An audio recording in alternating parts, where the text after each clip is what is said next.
চুয়াডাঙ্গার ঝিনুক মাধ্যমিক বিদ্যালয়ের বর্ষবরণের উৎসব থেকে যুক্ত হচ্ছেন আমাদের সহকর্মী কামরুজ্জামান সেলিম। সেলিম, আপনাকে নববর্ষের শুভেচ্ছা জানাই। জানাবেন যে আয়োজন কেমন দেখছেন এবং আজ সারাদিন কি কি আয়োজন রয়েছে সেটাও বিস্তারিত জানাবেন। এবং ডিবিসির দর্শকদের শুভ নববর্ষ।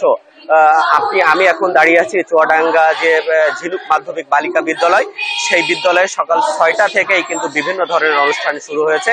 এই ঝিনুক মাধ্যমিক বালিকা বিদ্যালয়ে চুয়াডাঙ্গা আবৃত্তি পর্ষদ ঝিনুক মাধ্যমিক বালিকা বিদ্যালয় এবং মুকুল ফৌজের আয়োজনে গত 40 বছর ধরে কিন্তু বিভিন্ন ধরনের অনুষ্ঠানের আয়োজন করে। সেই অনুষ্ঠানেরই কিন্তু আনুষ্ঠানিকতা সকাল 6টার সময় শুরু হয়েছে। এখানে সকালে বাদ্যের তালে তালে কিন্তু অনুষ্ঠানের যে আনুষ্ঠানিকতা সেটা শুরু হয়। এরপরেই এখন আপনি দেখছেন চুয়াডাঙ্গা যে আবৃত্তি পর্ষদ রয়েছে, সেই আবৃত্তি পর্ষদের আয়োজনে আবৃত্তি অনুষ্ঠান হচ্ছে এবং কিছুক্ষণ আগে কিন্তু নৃত্য পরিবেশন হয়েছে।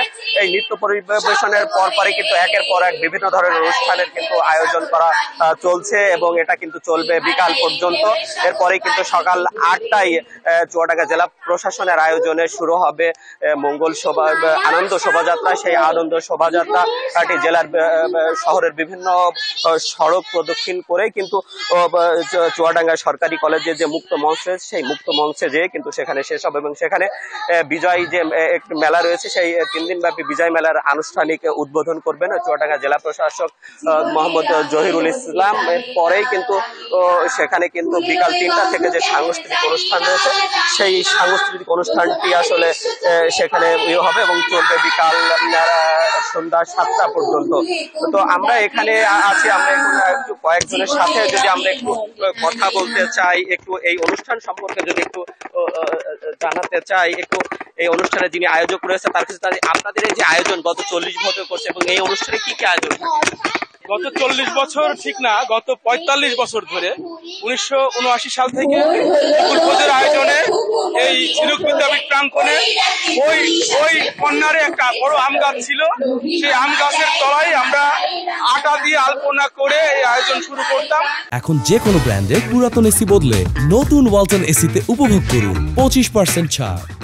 এখানে আবৃত্তি, গান, নৃত্য এর মধ্য দিয়ে এই পয়লা বৈশাখকে বরণ করা হয়।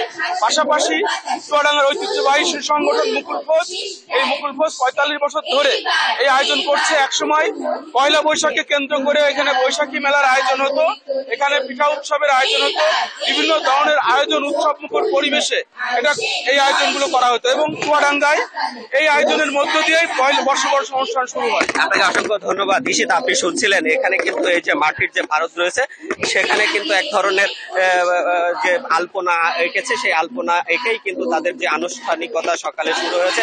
এরপরে কিন্তু ধাপে ধাপে সারাদিন ব্যাপী কিন্তু বিভিন্ন অনুষ্ঠানের মালার কিন্তু আয়োজন করা হয়েছে। এখানে অনুষ্ঠান চলছে এবং এখনো কিন্তু চলবে সারাদিন ব্যাপী। তো ঈশিতা, এই ছিল চুয়াডাঙ্গা থেকে নববর্ষের সর্বশেষ পরিস্থিতি।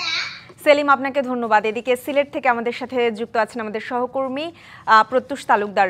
প্রত্যুষ, আপনাকে শুরুতেই জানাই নববর্ষের শুভেচ্ছা। জানাবেন আসলে আজ সিলেটে কি কি আয়োজন রয়েছে এবং সারাদিন ব্যাপী আসলে কি কি আয়োজন চলবে? শুভ নববর্ষ। আমি এখন রয়েছি সিলেটের ঐতিহাসিক শারদা হল প্রাঙ্গণে। আপনি যেমনটি জানতে চাচ্ছিলেন, সিলেটে কিন্তু বর্ণিল আয়োজনে আসলে নববর্ষের আনুষ্ঠানিকতা, বিভিন্ন অনুষ্ঠানাদি অনুষ্ঠিত হবে। তো সবকিছু মিলিয়ে এখন যে আয়োজন দিনের শুরুতে, সেই আয়োজনটি হচ্ছে শতকণ্ঠে আমাদের সেই চিরায়ত, সেই সকলের প্রাণের গান এসো হে বৈশাখ এসো এসো, এই গানটি পরিবেশন করা হবে এবং এটির আয়োজন করেছে শ্রুতি। অর্থাৎ শ্রুতির আজকের আয়োজন দিনব্যাপী চলবে এবং এখানে বেশ কিছু সামাজিক সাংস্কৃতিক সংগঠন এখানে তাদের পরিবেশন করবেন এবং শুরুর যে পরিবেশন সেখানে কিন্তু মূলত শিশুরাই অংশগ্রহণ করবে। এখানে নিশ্চয়ই দেখতে পাচ্ছেন সকল প্রস্তুতি সম্পন্ন এবং কিছুক্ষণের মধ্যে তাদের এই আয়োজন শুরু হবে। এছাড়াও সকাল 7টায় আমরা জেনেছি সিলেটে মহিলা দলের একটি পান্তা ইলিশ কর্মসূচি রয়েছে। তারা পান্তা ইলিশের মাধ্যমে নতুন বছরকে বরণ করে নেবে এবং সেই সাথে কিন্তু আমরা জেনেছি বিএনপির দিনভর কর্মসূচি রয়েছে। এছাড়াও চারণ সহ অন্যান্য সাংস্কৃতিক সংগঠন উদীচী রয়েছে। তো একটু জানার চেষ্টা করব এখানে শ্রুতির যারা আয়োজক রয়েছে তাদের কাছ থেকে যে আজকে দিনভর কি কি বিশেষ আয়োজন থাকবে সেই বিষয়টা ওনার কাছ থেকে জানার চেষ্টা করব। শ্রুতির পরিচালক রয়েছেন। কি আয়োজন?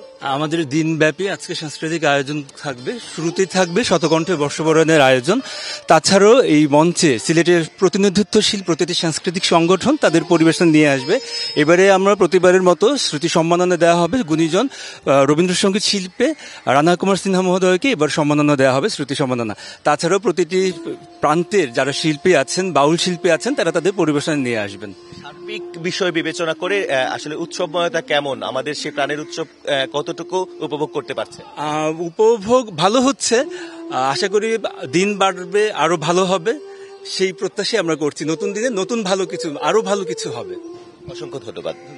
নিশ্চয় শুনছিলেন, আয়োজকরা বলছেন তারা প্রত্যাশা করছেন দিনভর তাদের যে বর্ণিল আয়োজন রয়েছে সেই আয়োজনটুকু আসলে আরো বর্ণিল হয়ে উঠবে। এবং এছাড়াও সিলেটের বিভিন্ন স্থানে বিভিন্ন শিক্ষা প্রতিষ্ঠান কিন্তু যে যার মতো করে এই নববর্ষের উৎসব উদযাপন করছে এবং বিশেষ করে সকলেই বলছে যে আমাদের চিরায়ত ঐতিহ্যের সাথে নতুন প্রজন্মকে আসলে পরিচয় করিয়ে দেওয়ার যে প্রয়াস, সেই প্রয়াসগুলো থাকবে। অর্থাৎ বিভিন্ন লোকজ উপাদান থাকবে, ছোটখাটো পরিসরে বৈশাখী মেলা থাকবে এবং নানা ধরনের বাউল, জারি, শাড়ি এবং বিভিন্ন ধরনের গান বাজনা, আবৃত্তি, নৃত্যের সাথে কিন্তু আসলে আমাদের সিলেটবাসী ও দেশের মতো এই নতুন বছরের যে আনন্দ সেটি কিন্তু ভাগাভাগি করে নেবে। তো সবকিছু মিলিয়ে এই ছিল সিলেটের আয়োজনের প্রারম্ভিক গল্প।